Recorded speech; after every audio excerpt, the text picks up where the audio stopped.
وإذا الهموم على الفؤاد تراكمت، وغدت بساتين البشائر قاحلة، وتوالت الأوجاع وانهمر الأسى، وبدت نجوم الروح يوما آفلة.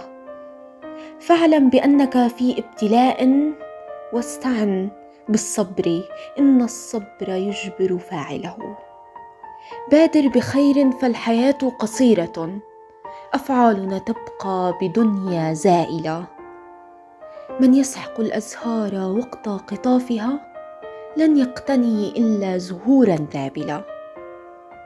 لا تؤذي من أهداك قلبا صادقا، لا خير في بحر يعادي ساحله. وإذا ابتليت بصاحب متملق فاحذر، ولا تجعل شغافك منزله. لا خير في من تفتديه بخافق فيصيب قلبك بالسهام القاتلة. ودع الأمانة في حياتك مبدأ، لا تبني بيتا فوق أرض مائلة. لا تلقي بالا للحقود ومكره، تعوي الذئاب وتستمر القافلة.